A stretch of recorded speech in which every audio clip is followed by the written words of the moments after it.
Assalamualaikum warahmatullahi wabarakatuh. A'udzu billahi minasyaitonir rajim. Bismillahirrahmanirrahim.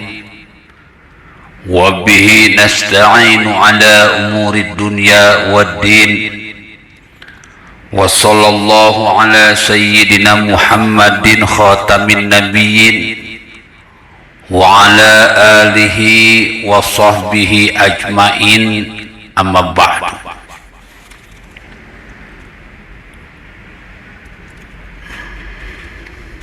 Yang saya hormati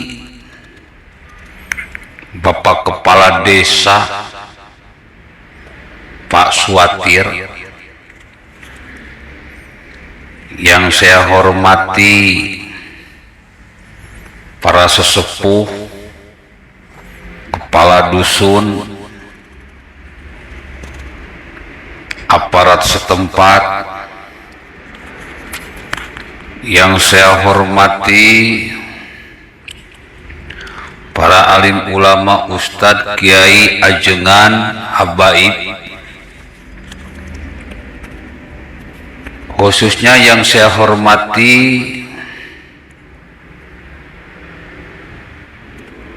Bapak Arif Saifullah dan Ibu Yuyu Wijianti,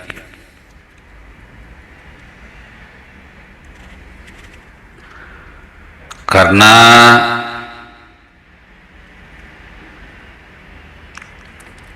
beliau keduanya mengadakan walimatul khitan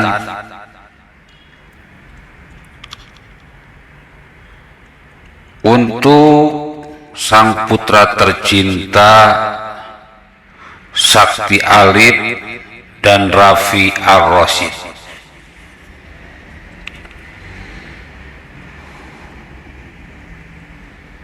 Kita semua yang hadir di sini mudah-mudahan diberikan panjang umur, kesehatan, dilimpahkan rezekinya, dimudahkan segala urusannya, dikabulkan segala doa-doanya. Karena yang namanya jihad di zaman damai, yang ngaji, yang namanya jihad di jalan damai itu yang ngaji.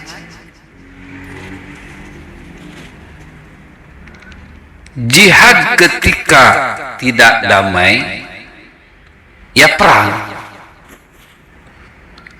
Jadi kalau ada orang yang ngomong kalau jihad itu perang tanpa lihat situasi dan kondisi, ketika damai teriak-teriak perang, kibar-kibarkan perang, berarti itu orang memang gak punya otak. Sudah gak punya otak, gak punya hati, bahkan mungkin tidak punya ilmu.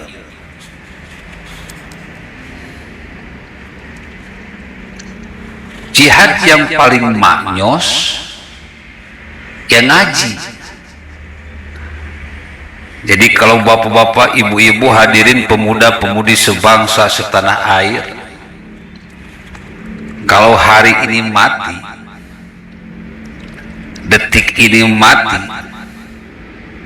maka kata Allah, wala tahsabanna allazina qutilu fi sabilillahi amwata bal ahya inda rabbihim yurzakun. Barang siapa yang gugur atau mati di jalan Allah, sesungguhnya dia tidak mati, dia hidup dan mendapatkan rezeki. Jadi kalau di zaman damai mau masuk surga bukan perang, tapi ngaji. Ngaji diri, ngaji rasa, ngajirin jadi jalma anu bertakwa. Itu jihad yang sesungguhnya. Jadi mudah-mudahan ini bapak-bapak, ibu-ibu, hadirin pemuda-pemudi sebangsa setanah air yang hari ini hadir, kalau mati sorga, kalau hidup sorga dunia, mati sorga akhirat. Maka pantas kata Allah, wal asri innal insana lafi husrin illa, demi waktu sesungguhnya manusia itu berada dalam kerugian, ilalladzina amanu, kecuali orang-orang yang beriman, wa amilus sholihat, dan berbuat baik, wa tawassaw bil haq wa tawassaw bis sabr, saling menasehati di dalam kebaikan dan saling menasehati di dalam kesabaran. Saya mau tanya Bu, Boleh nggak Bu? Saya mau tanya Pak, boleh nggak Pak? Pemuda-pemudi sebangsa setanah air dimanapun kalian berada, saya mau nanya, kalau ngaji itu apakah perbuatan orang yang beriman atau bukan? Ngaji itu perbuatan orang yang beriman atau bukan? Ngaji itu perbuatan orang yang beriman atau bukan? Jelas ngaji itu perbuatan orang yang beriman. Jadi ngaji bisa membawa kepada keuntungan baik di dunia maupun di akhirat. Benar apa betul? Betul apa benar? Yang kedua, apakah ngaji ini perbuatan baik? Bu, ngaji perbuatan baik atau bukan? Bapak-bapak, ngaji perbuatan baik atau bukan? Pemuda-pemudi sebangsa setanah air, ngaji perbuatan baik atau bukan? Jelas perbuatan baik. Artinya ngaji ini akan membawakan kita kepada keuntungan dunia dan keuntungan akhirat. Dua. Yang ketiga, watawassabil haq, menasehati dalam kebaikan. Saya mau tanya, dalam pengajian berisi nasihat-nasihat baik atau nasihat-nasihat jahat? Nasihat-nasihat baik atau nasihat-nasihat jahat? Nasihat-nasihat jahat atau nasihat-nasihat baik? Sudah jelas di dalam pengajian tersebut ada yang namanya nasihat baik, bukan nasihat jahat. Jadi orang-orang yang ngaji akan mendapatkan keuntungan di dunia maupun di akhirat. Saya mau tanya lagi, apakah dalam ngaji ada nasihat-nasihat kesabaran? Apakah dalam ngaji ada nasihat-nasihat kesabaran? Apakah dalam ngaji ada nasihat-nasihat kesabaran?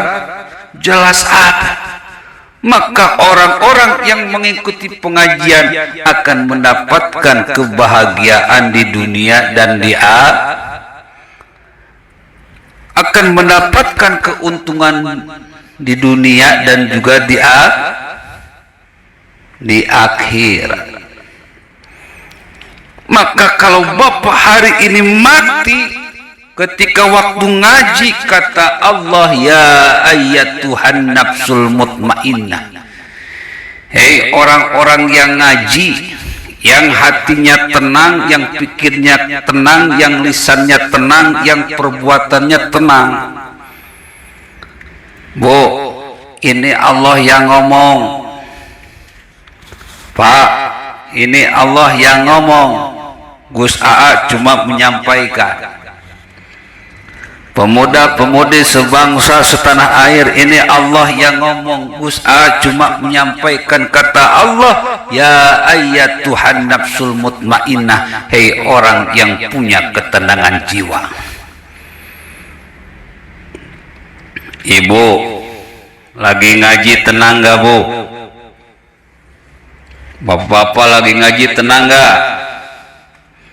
Pemuda-pemudi lagi ngaji tenang dah?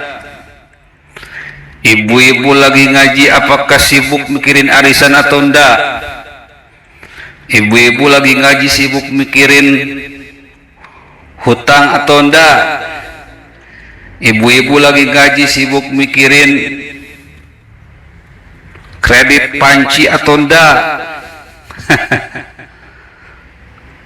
Kalau misalkan enggak, maka ibu termasuk orang yang punya jiwa yang tenang.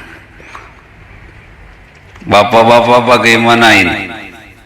Hatinya tenang enggak waktu pengajian sekarang? Betul, tenang. Serius, tenang. Please deh, benar-benar tenang. Jangan mikirin janda mulu, Pak. Ingat istri yang di rumah. Karena kalau kita zina, ketika sudah berkeluarga dalam Islam itu adalah hukuman mati. Dalam bahasa sekarang, barang siapa yang berselingkuh baik dengan janda muda, janda tua, janda setengah muda, janda masih muda, kalau kita selingkuh hukumannya mati. Jadi eling diri, sadar diri, tahan hawa nafsu. Wa anihkum bainahum bima anzalallahu wa la tattabi'u ahwa. Selesaikan semua perkara menurut apa yang diturunkan oleh Allah, jangan gunakan hawa nafsu.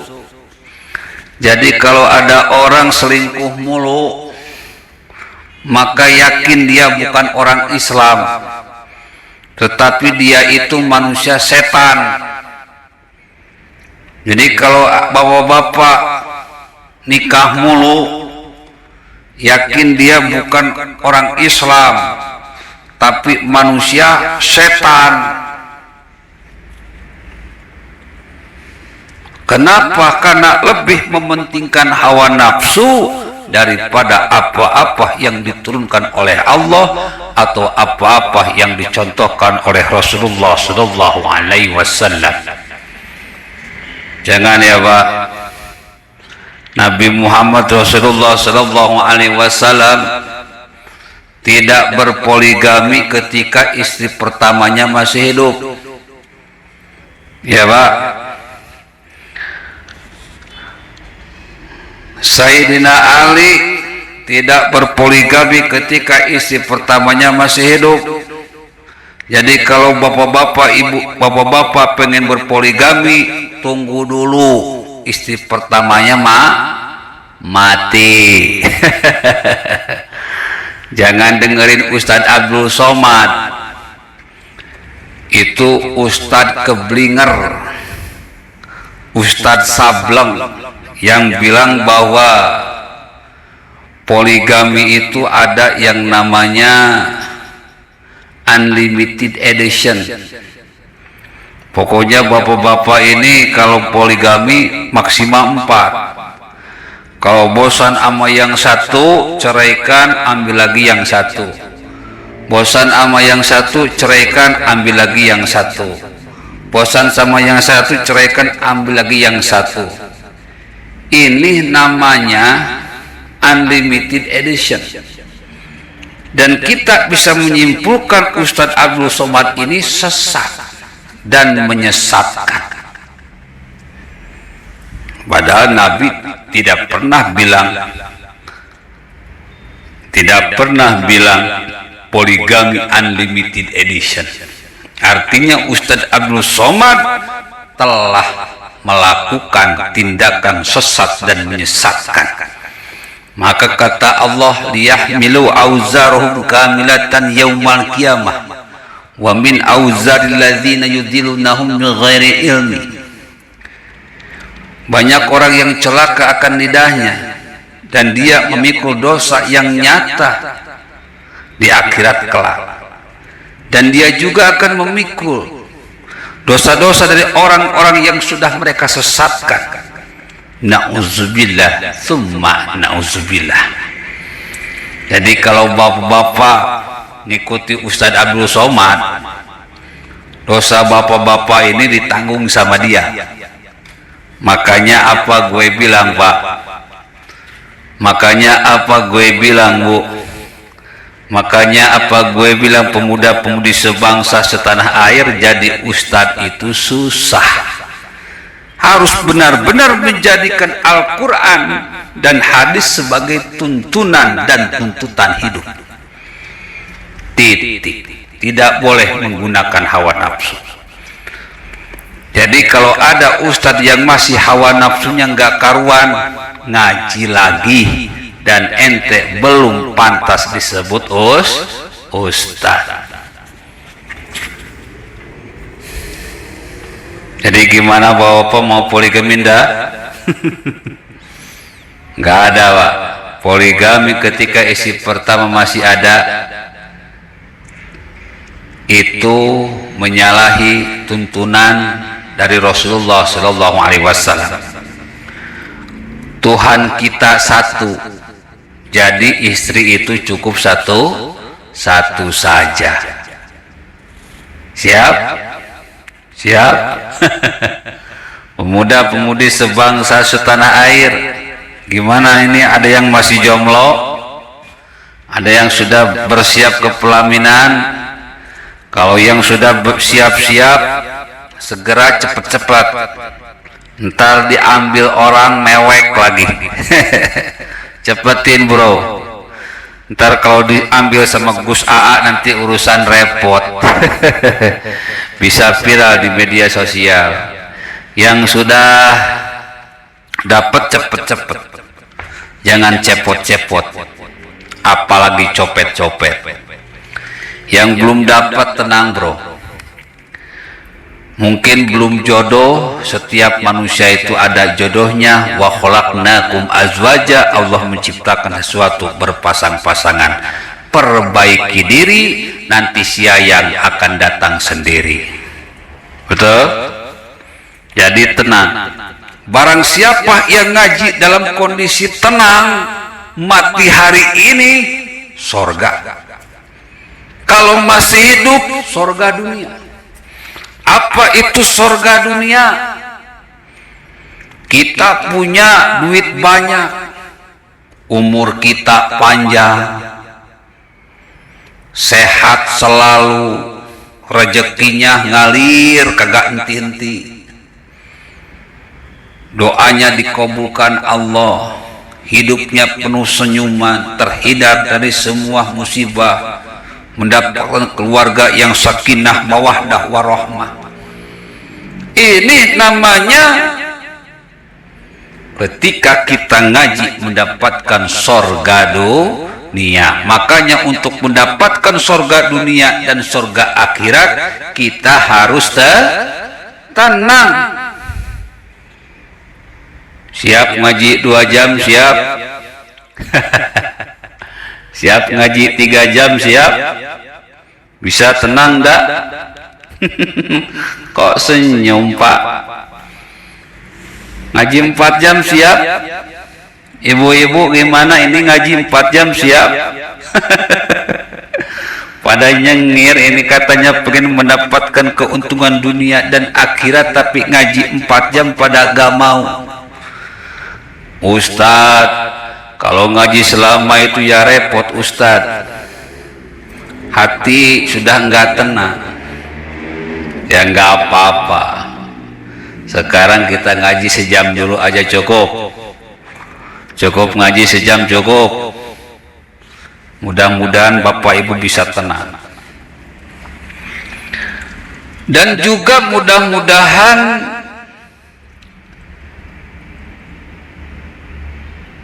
putra dari Bapak Arif Saifullah dan Yuyu Wijianti ini dijadikan anak yang soleh, yang bisa membahagiakan khususnya dirinya, keluarganya, umumnya masyarakat, bangsa dan negara. Mudah-mudahan Bapak Arif Saifullah dan Ibu Yuyu Wijianti ini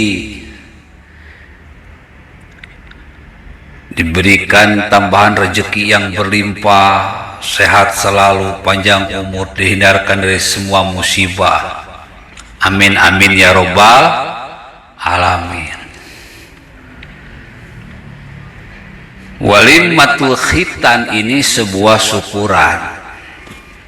Maka barang siapa yang bersyukur kepadaku, pasti akan aku tambah. Itu kata Allah. Fabi ayyi ala'i rabbikuma tukadziban, nikmat Tuhan kamu manakah yang sudah kamu dustakan? Dengan syukuran kedua putranya Hitan, maka Allah sangat senang, Allah sangat bahagia, karena Hitan ini pasti mengeluarkan dana yang tidak sedikit, dan insya Allah yang menghadiri walimatul Hitan ini tidak sedikit alias banyak. Tidak hanya banyak orangnya, tapi mudah-mudahan banyak amplopnya juga beserta isi-isinya. Amin.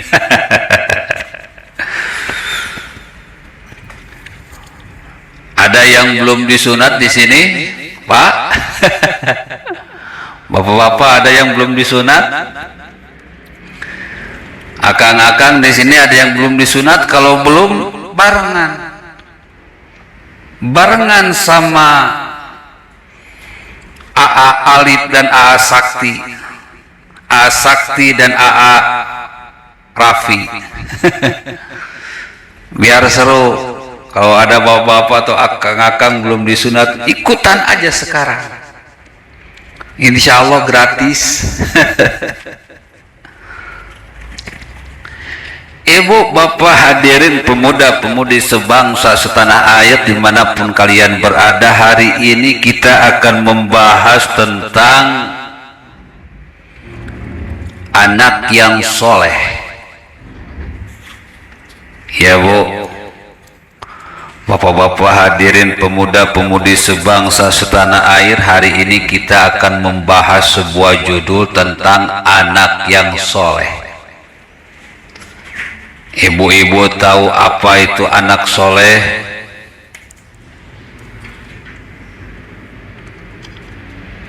Bapak-bapak tahu apa itu anak yang soleh? Pemuda-pemudi sebangsa setanah air tahu apa anak yang soleh? Dek Sakti Alif tahu ndak apa itu anak yang soleh? Dek Raffi Ar-Rasyid tahu ndak apa yang dimaksud anak yang soleh? Bapak Arif Saifullah dan Yuyu Wijianti tahu ndak apa itu anak yang soleh? Ya, anak yang baik. Boleh. Baiknya baik seperti apa? Kan baik itu ada ukurannya, ada takarannya. Ayo, apa yang dimaksud dengan anak yang soleh? Ya, anak yang berbakti kepada ibu bapaknya, bangsa dan negaranya. Bisa jadi. Bisa jadi itu adalah anak yang soleh. Tapi ada jawaban yang lebih wow banget gitu bro, yang lebih edan gitu. Jawabannya itu harus yang lebih edan. Ada yang tahu? Bapak Ibu hadirin pemuda-pemudi sebangsa setanah air, anak yang soleh adalah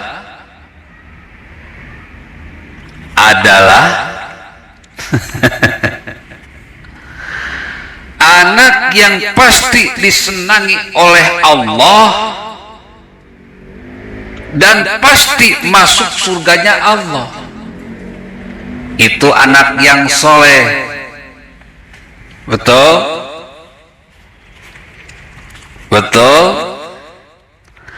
Anak yang soleh itu adalah anak yang disenangi, dicintai oleh Allah.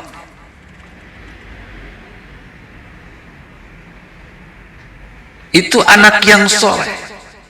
Dan anak yang pasti masuk ke dalam surganya Allah.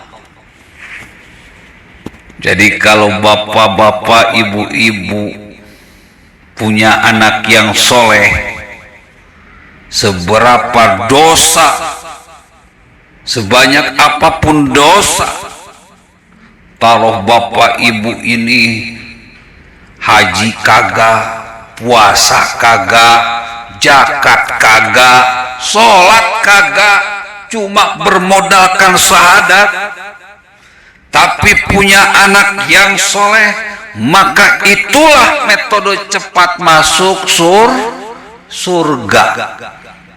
Metode cepat masuk surga ketika kita berlepotan dengan dosa.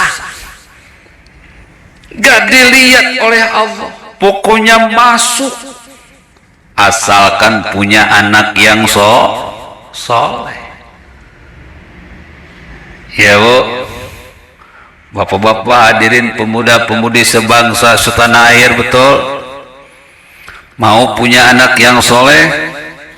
Maka mudah-mudahan Sakti Alif dan Rapi Ar-Rasyid ini menjadi anak yang soleh, amin, sehingga membawa Bapak Arif Saifullah dan Ibu Yuyu Wijayanti ke dalam surganya Allah. Jadi maksud dari walimatul khitan ini supaya Sakti Alif dan Rapi Ar-Rasyid jadi anak yang soleh. Kita doakan mudah-mudahan terkabul, amin. Ibu bapak hadirin pemuda-pemudi sebangsa setanah air, pada kesempatan ini terpaksa saya masukkan sebuah politik. Kenapa? Karena politik itu penting. Tidak berguna harta kita jika negara kita perang. Tidak berguna mobil kita jika negara kita perang. Tidak ada gunanya istri yang cantik kalau negara kita perang. Apapun urusan manusia pasti terkumpul dalam sebuah bidang yang namanya politik. Kita dibuat bodoh, dibuat buta dengan politik, maka kita sampai sekarang tidak ngerti politik. Oleh karena itu pada kesempatan ini saya mengajak kepada kita semua untuk melek politik. Boleh ya Bu? Saya ngomong politik boleh? Boleh ya Pak, saya ngomong politik? Pemuda-pemudi sebangsa setanah air boleh ngomong politik? Politik itu penting. Dan salah satu ciri dari orang yang soleh, dia itu ngerti politik manusia dan ngerti politik Allah.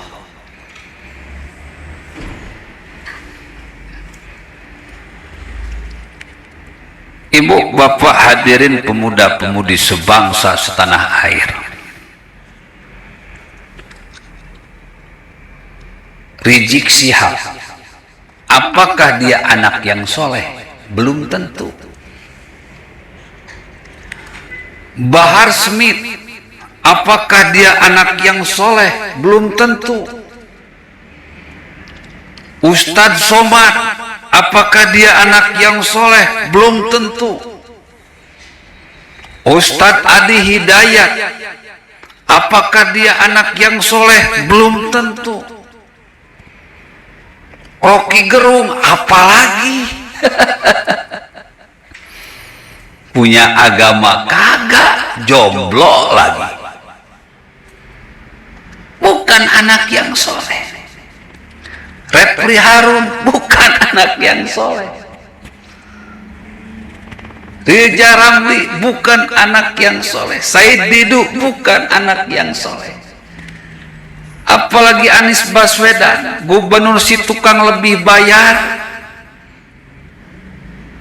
yang tukang pasang bongkar, yang selalu bikin yang tidak berguna bagi rakyat Jakarta, yang saat ini terjerat dalam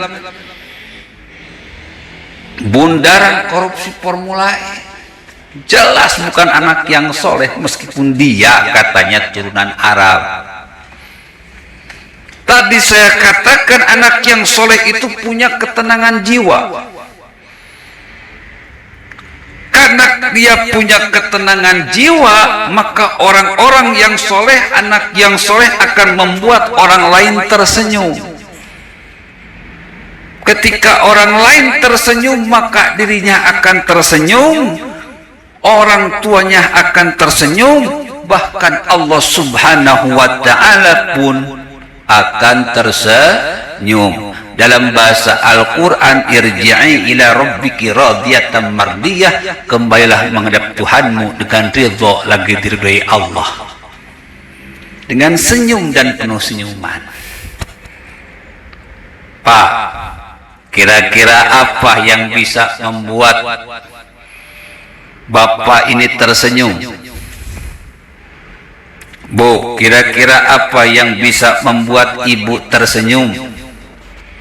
Pemuda-pemudi sebangsa setanah air, kira-kira apa yang bisa membuat tersenyum? Ya, yang bisa membuat kita tersenyum adalah duit. Betul.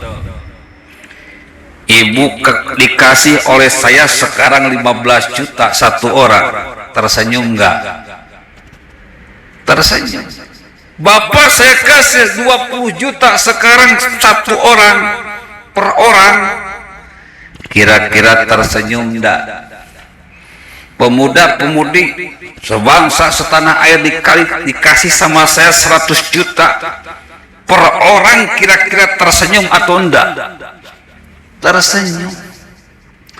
Jadi salah satu perilaku anak yang soleh, dia selalu berbagi, melakukan kebaikan. Ya Bu, ya Pak. Makanya kata Allah, wa iqamis salat wa iyatuz zakat. Salat dan berbagilah. Itu kelakuan anak yang soleh. Politik Allah dapat, politik manusia dapat. Senyuman Allah dapat, senyuman dari manusia pun dapat. Ada orang kalau dikasih uang marah? Kagak ada. Ada orang kalau dikasih uang marah? Kagak ada. Dia akan tersenyum, dengan senyuman inilah membuat Allah pun tersenyum. Jadi kalau ada orang yang ngaku soleh tetapi pelit, meregehese buntut kasiran cap jahe, sholatnya hebat tapi pelit, puasanya hebat tapi pelit, hajinya 10 kali tapi pelit, itu sudah jelas bukan orang yang soleh, tapi orang yang salah. Ibadah yang dia lakukan tidak menghantarkan masuk surga, tetapi ibadah yang dia lakukan malah menghantarkan masuk neraka. Na'udzubillah summa na'udzubillah. Oleh karena itu Bapak Arif dan Ibu Yuyu, ajarkan kepada kedua anak yang bernama Sakti dan Rapi untuk sering berbagi kepada teman-temannya. Dari kecil dipupuk, sudah besar akan berbuah. Maka kalau misalkan sudah besar berbuah, lalu banyak orang-orang soleh di negara ini, maka disitulah akan memunculkan negara dengan lambang Garuda emas. Banyak orang soleh terlahir, banyak orang yang berbuat baik terlahir. Agama jadi hebat, negara pun jadi hebat. Kenapa? Karena keluarga hebat memunculkan anak-anak yang hebat. Siap Bapak Arif dan Ibu Yuyu, siap membimbing Dek Sakti dan Dek Rafi menjadi anak yang dermawan. Bapak Ibu hadirin pemuda-pemudi sebangsa setanah air, anak yang soleh itu bisa dikatakan anak yang bertakwa. Apa itu takwa? Menjalankan segala perintah Allah dan menjauhi segala larangan Allah, itu takwa. Menjalankan segala perintah Allah dan menjauhi segala larangan Allah. Menjalankan segala perintah Allah berarti orang soleh ini selalu berbuat baik. Menjauhi segala larangan Allah berarti dia itu tidak berbuat jahat.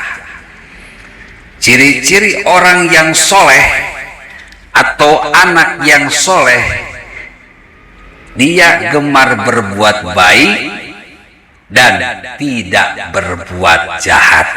Makanya kata Nabi, man salimal muslimuna min lisanihi wa yadihi. Muslim yang terbaik yang lisan dan tangannya tidak menyakiti orang lain. Apa yang tidak menyakiti orang lain, dia berbuat baik dan dia pun tidak berbuat jahat. Betul. Makanya di politik itu banyak orang baik, Pak. Banyak orang baik.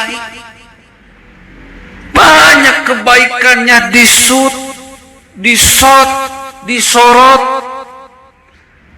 Tetapi mereka ini orang-orang baik, rajin berbuat kebaikan, tapi juga rajin berbuat jahat.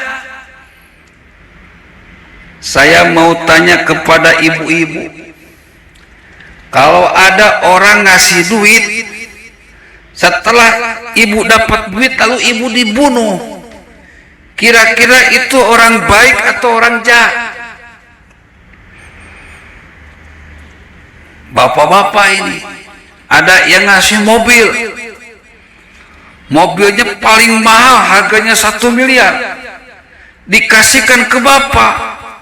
Tetapi setelah bapak naik itu mobil, tahu-tahu dibom dengan basoka. Kira-kira itu orang baik atau orang jahat? Orang jahat. Pemuda-pemudi sebangsa setanah air,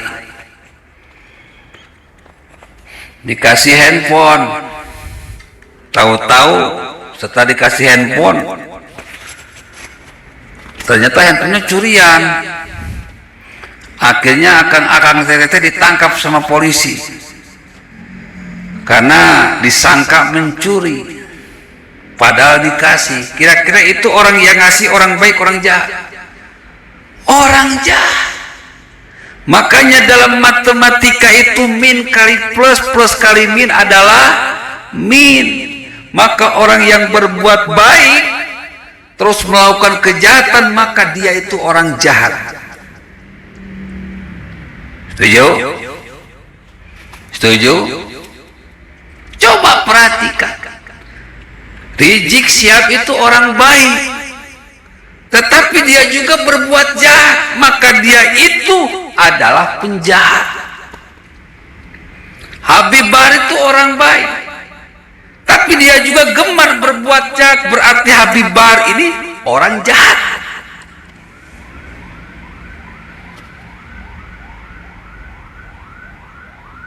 Uwas itu orang-orang yang rajin berbuat baik, tetapi rajin juga berbuat jahat, berarti Uwas dan Uwa ini orang jahat.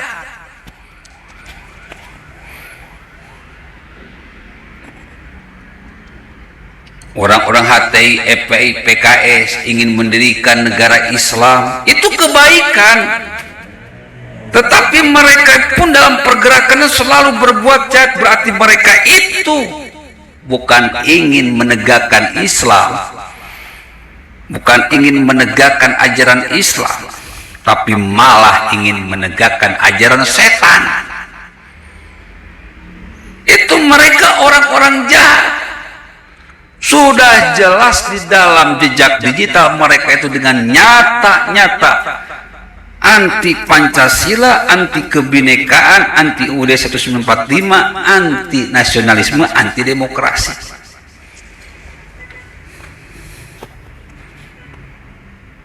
Apakah dia orang baik? Enggak.